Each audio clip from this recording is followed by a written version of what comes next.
జిమ్నాస్టిక్స్‌కి classical డాన్స్‌కి competitions అనేది అంత అవసరమా అనిపిస్తుంది నాకు. ఎందుకంటే ఈ జిమ్నాస్టిక్స్ గాని, ఈ క్లాసికల్ డాన్స్ గాని ఒక 5 మినిట్స్ ఐటెమ్ చేయడానికి గూడా వాళ్ళు వారాలు, నెలలు ప్రాక్టీస్ చేయాల్సుంటుంది. అంత చేసిన తర్వాత సంతోషంగా వాళ్ళు చేశారు, అందరూ ఆనందపడ్డారు అనడానికి లేదు. ఎందుకంటే పార్టిసిపేట్ చేసిన వాళ్ళకందరికీ ఈ ప్రైజెస్ వచ్చేసేవు. ఫస్ట్, సెకండ్, థర్డ్ అని చెప్పేయరు. సో, కాబట్టి దాంట్లో చాలామంది డిసప్పాయింట్ అవ్వాల్సుంటుంది. సో, అలా అయినప్పుడు వాళ్ళని చూస్తే నాకు ఈ ఉద్దేశ్యం వస్తుందనమాట. మరి అట్లా అని చెప్పి మీరెళ్లరా కాంపిటీషన్స్‌కి జడ్జిగా అంటే వెళ్తాను. బట్ నేను వెళ్ళే చోటైతే ఖచ్చితంగా చెప్పేస్తాను. వాళ్ళ ఇన్వాల్వ్‌మెంట్ ఏది ఉండకూడదు. వాళ్ళు ముందే చెప్పేస్తారు. "అయ్యో! మేమేమి అసలు పట్టించుకోమండి. మీరేం చేస్తే అది. మీరిచ్చిన మార్క్స్‌ని బట్టి మేము చేస్తామని" అంటారు. మిగతా జడ్జెస్‌తో కూడా అలానే అంటారు. ఆర్గనైజేషన్స్‌కి నేను వెళ్ళి చేస్తానది. అట్లా ఏం లేదు. అయినా కూడా నాకు కొన్ని విచిత్రమైన అనుభవాలు జరిగాయి. ఆ విషయం చెప్తాను మీకు. ఎందుకంటే ఇప్పుడు స్పోర్ట్స్‌లో కాంపిటీషన్స్ అంటే అది స్పోర్ట్స్ అనేదే కాంపిటీషన్ కింద వచ్చేస్తుంది. అది ఎంటర్‌టైన్‌మెంట్ కిందకి రాదు. కానీ ఇది డాన్స్ అనేటప్పటికి ఇదేంటంటే సంగీతం గాని, డాన్స్ గాని ఒక ఎంటర్‌టైన్ కింద చూస్తాం దాన్ని. ఆ తర్వాత అదొక ఆర్ట్ కింద చూస్తాము. మరి ఆర్ట్ అది యాక్చువల్‌గా. సో, ఆర్ట్ అయినప్పుడు దాన్ని అందరూ ఎంజాయ్ చేస్తారు బాగానే. కానీ ఇప్పుడు మళ్ళీ కొందరు ఎంజాయ్ చేసిన వాటికి మార్క్స్ రావు. అంటే ఏదో కొన్ని కారణాల వల్ల. సో, వాళ్ళు చాలా డిసప్పాయింట్ అయిపోతారు. ఆ తర్వాత ఫర్దర్‌గా వాళ్ళు చేస్తారో లేదో తెలీదు. ఇలాంటివన్నీ ఉంటాయన్నమాట. సో, నేనేమనుకుంటానంటే ఇప్పుడు చిన్న పిల్లల వరకైతే పర్లేదండి. వాళ్ళు ఏమి చిన్న పిల్లలైతే చాలా ఫీల్ అయిపోతారు. పెద్దవాళ్ళైతే పర్లేదండి. చిన్న పిల్లలు ఎట్లయితే వాళ్ళు మనసులో ఉండిపోతుందనుకుంటా. అంటే కాంపిటీషన్‌కి బయలుదేరుతున్నాం అన్నప్పుడే నాకు ప్రైజ్ వస్తుంది. నేను మా వీధిలో వాళ్ళకి చూపిస్తాను. మా ఫ్రెండ్స్‌కి చూపిస్తాను. మా స్కూల్‌లో చూపిస్తాను. ఇలాంటివన్నీ అనుకుంటారేమో తెలీదు పాపము. సో, ఇక్కడికొచ్చిన తర్వాత చాలా డిసప్పాయింట్ అయిపోయి వెళ్ళిపోతే అసలు వాళ్ళని వాళ్ళ వాళ్ళ మొహాలు చూస్తే అసలు ఇప్పుడు జనరల్‌గా ప్రోగ్రామ్స్‌కి ఎక్కడన్నా వచ్చారు పిల్లలంటే వాళ్ళని చూస్తే చాలా కలగలుపుగా, సంతోషంగా అది ఇదిగా ఉంటారు. కాంపిటీషన్స్‌కొచ్చిన పిల్లల్ని చూస్తాను నేను. వాళ్ళు ఒక వాళ్ళ వాళ్ళ మొహంలో ఒక దిగులు, ఏమైతుందో ఏమో! నేను సరిగ్గా చేసినా నా కో డాన్సర్ సరిగ్గా చేస్తుందో లేదో అన్న ఒక ఆదుర్త ఇవన్నీ వాళ్ళ ఫేస్‌లో నేను చాలా చూసాను ఇట్లాంటివన్నీ గూడా. సో, పైగా అంటే ఈ జడ్జ్‌మెంట్ విషయంలోకొచ్చేటప్పటికి ఏమైతుందంటే చాలా చోట్ల ముందే ఫిక్స్ అయిపోయుంటాయని చెప్తూ ఉంటారు. నా విషయంలో అయితే జరగలేదండి అట్లా. కానీ కొన్ని చేదనుభవాలు ఇలా కొన్ని జరిగాయి. అంటే ఫర్ ఎగ్జాంపుల్ నేనొక కాంపిటీషన్స్‌కెళ్ళినప్పుడు అక్కడ ఏం జరిగిందంటే చాలా గ్రూప్‌గా పిల్లలు బానే జేశారు. గ్రూప్‌గా వచ్చి చేశారు. బానే చక్కగా చేశారు. అన్నీ చేశారు. దాంట్లో ఎవ్వరు ఏం చేశారనేది మాకు గుర్తుండదు. ఒక గ్రూప్‌గా వచ్చి చేస్తూ, చేస్తూ వెళ్ళిపోతూ ఉంటారు కాబట్టి, మేము ముగ్గురం జడ్జెస్ దూరం దూరంగా కూర్చుంటాము. సో, ఎవరి మార్కులు వాళ్ళకేసుకుంటూ పోతాం. దాంట్లో ఒకరు ఎక్కడో ఢిల్లీలో ప్రైజ్ వచ్చినోళ్ళొచ్చారట. వాళ్ళకేదో కాంపిటీషన్స్‌లో. వాళ్ళిక్కడ వచ్చేస్తుందనుకున్నారట. మరి వాళ్ళకి ఆ ప్రైజ్ రానట్టుంది మేము ఇచ్చిన లిస్ట్‌లో. అంటే నేను ఒక్కడినే ఇవ్వను కదా! అందరిస్తారు కదా! ఇచ్చిన తర్వాత మళ్ళా వాళ్ళొచ్చి నన్నడిగారు. "సార్ మీరు మాకు మార్కులెయ్యలేదండి" అని. "మీరెవరు? ఏ మార్కులు" అనంటే, "లేదు మేము చేసాము. అది పలానా చేసాం, పలానా చేసాం" అంటే నాకప్పటికి గుర్తు రాలే. అంటే తర్వాత గుర్తొచ్చింది. పిల్లల్ని మేకప్ తీసేసున్నారు పిల్లలు. అయితే ఓహో! ఆ డాన్సా? ఏమో తెలీదు.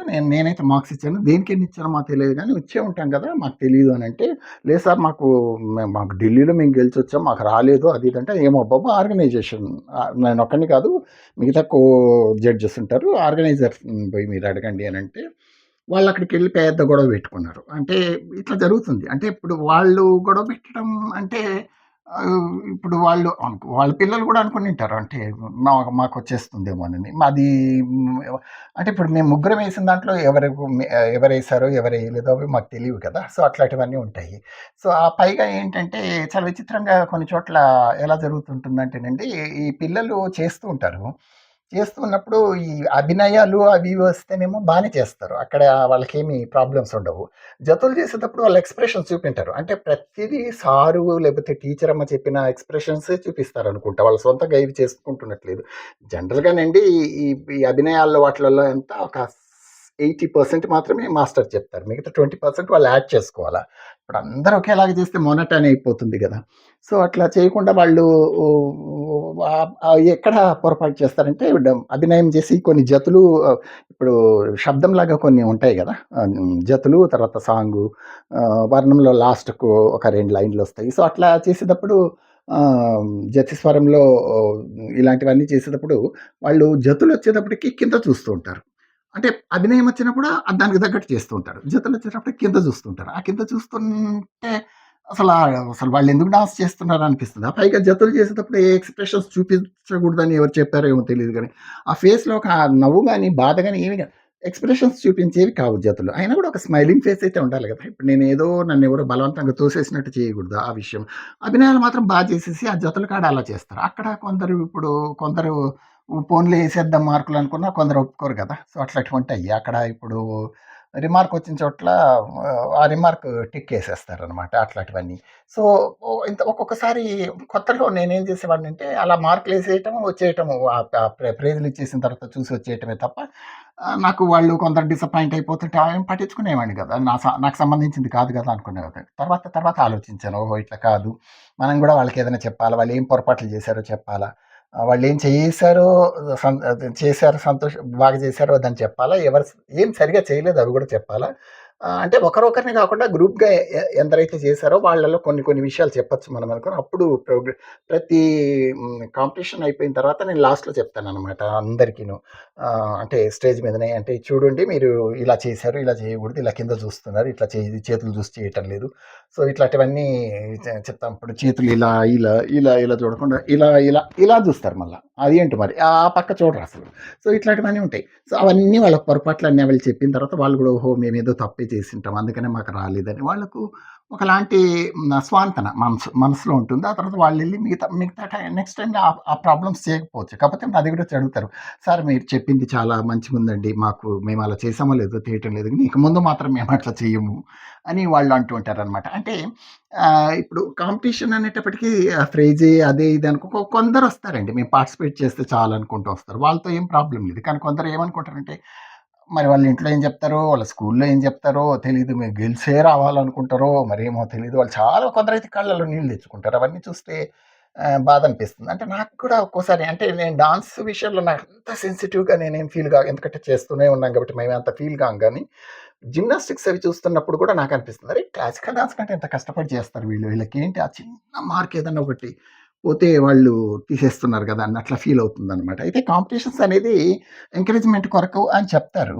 ఎంకరేజ్‌మెంట్ కొరకు అనుకుంటే పర్వాలేదు. కానీ ఎంకరేజ్‌మెంట్ కొరకు అనుకోకుండా మేమేదో మిస్ అయిపోయాము, మేమేదో ఇదయిపోయాము, మేమెక్కడికెళ్ళినా మాకిదే మా కాంపిటీషన్ అట్లా అనుకున్నప్పుడు మీరు కాంపిటీషన్స్‌కెళ్ళకపోవటమే బెటరు. సో, అంటే అంతటా న్యాయం జరుగుతుందని నేను గూడా గ్యారంటీ ఇవ్వలేను. ఎందుకంటే కొన్ని చోట్ల ఇప్పుడు ఒకరే గాదు గదా! ఇద్దరు, ముగ్గురు ఇస్తారు. సో, మనం మార్క్స్ ఇచ్చినా మిగతా వాళ్ళు ఇస్తారో లేదో తెలీదు. అప్పుడు మనల్ని గూడా వాళ్ళు ఏదో అనుకుంటారు. సో, ఇట్లాంటివన్నీ ఉన్నాయి. సో, కాబట్టి ఇవన్నీ ఆలోచించి మీరు పిల్లల్ని కాంపిటీషన్స్‌కి పంపించేటప్పుడు మీరు మీ స్టూడెంట్స్‌ని పెద్దవాళ్ళైనా, చిన్నవాళ్ళైనా ముందే చెప్పేసేయండి. మీరెళ్ళండి. మీరు చేయగలిగింది చేసేసొచ్చేయండి. వస్తే వచ్చింది, రాబోతే రాలేదు. దాని గురించి అది ప్రెస్టీజియస్‌గా ఏం తీసుకోకండి అని చెప్తూ ఉంటాం. చెప్పండి. మేము గూడా అలానే చెప్తూ ఉంటాం యాక్చువల్‌గా. సో, కానీ ఇట్లాంటివన్నీ ఆహ్, కొంచెం సెన్సిటివ్ పిల్లలకి చాలా ఫీల్ అయిపోయి, ఒకలాంటి అవమానంగా ఫీల్ అయిపోయి, ఇట్లాంటివన్నీ ఉంటే వాళ్ళు మళ్ళా ఫర్దర్‌గా వాళ్ళు డాన్స్ చేస్తారో లేదో అన్న ఒక కంగారు గూడా నాకుందనమాట. సో, ఇవన్నీ మనసులో పెట్టుకోండి. మీ పిల్లలు చేస్తున్నప్పుడు గూడా వాళ్ళకి చెప్పండి. లేకపోతే మీరు పంపియకండి. సో, ఇట్లాంటివన్నీ మీరు చేయకుండా ఓన్లీ పర్ఫార్మెన్స్ వరకే వెళ్ళండి.